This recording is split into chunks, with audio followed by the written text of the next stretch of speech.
izy fa matoky.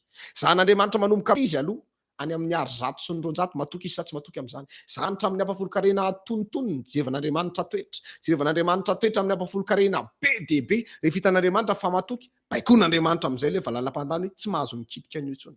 Fa ny olona raha vao tsy manao ampafolo-karena dia lanilany ho azy ny volany. Manana programa nangana trano, manana programa anao zavatra be fa tsy mety vita satria nahoana lanilany ho azy ny volany. Ry havana malala ao amin'ny tompo. Afaka baikoan'Andriamanitra io valala io. Tsy anam-pahefana mivokatry ny taninao. Ohatranao ny fiasana valala, efa nahita andiam-balala tsika.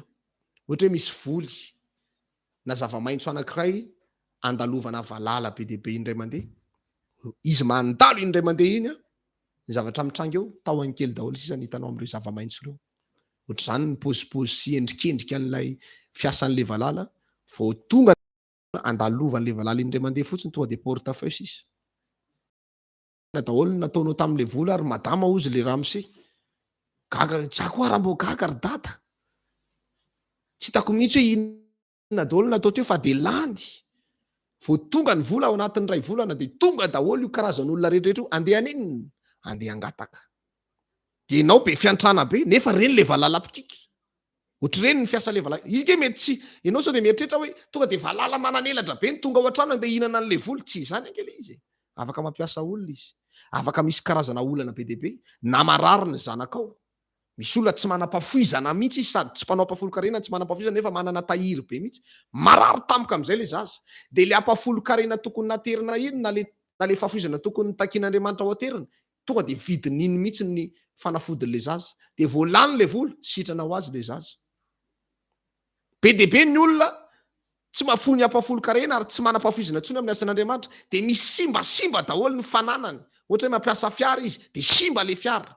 Mampiasa fiara dia midofotra ry le fiara. Mampiasa zavatra any ambadika any izy dia misy fahasimbana foana le zavatra ataony any ambadika any.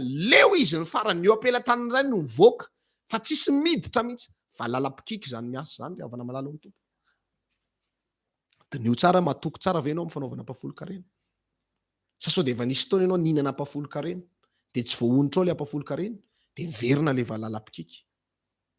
Ao ambadika ity toroteny sy fampianarana ity olona ho tahian'Andriamanitra be daholo sika rehetra.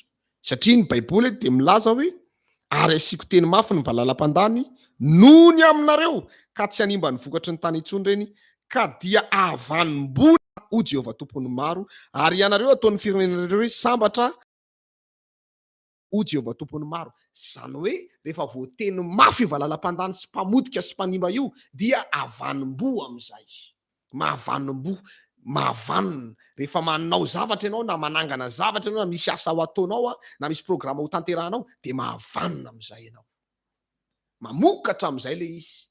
Ary ianareo izy ny voalaza Baiboly ataon'ny firenena rehetra hoe sambatra satria ho tany mahafinaritra. Rehefa ny tany no mamokatra, misy fleur be dia be, misy voankazo be dia be, misy zavatra be dia be mamokatra dia ozy amin'izay mahafinaritra anary itoerandrea. Misy zava-maitso maniry. Fa rehefa ny tany no taningazana toa dia tamena be fotsiny ny hitanao dia ozy ianao tsy tamana eo avy ianao. Io ve dia mba maniry ve raha mahafazana vozy ianao?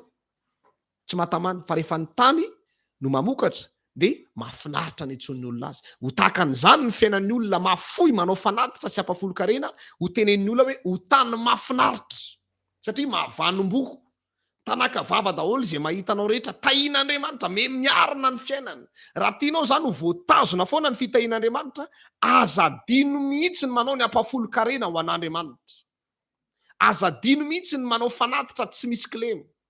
Tafiditra ao anatin'ny ampafolo-karena ihany koa le atsotsika hoe solila. Le solila indray zany dia ampafolon'ny sakafo hoantsika. Tsy hoe rehefa mividy vary amin'ny gony dia tonga dia aterinao indray mandeha ny ampafolon'le vary ray gony. Tsy izay ny fanaovana azy. Fa rehefa le mahandro iny mihitsy dia esorinao ny ampafolon'ny kapoaka anankiray. Ny ampafolon'ny kapoaka anankiray ray sotro fihinanana.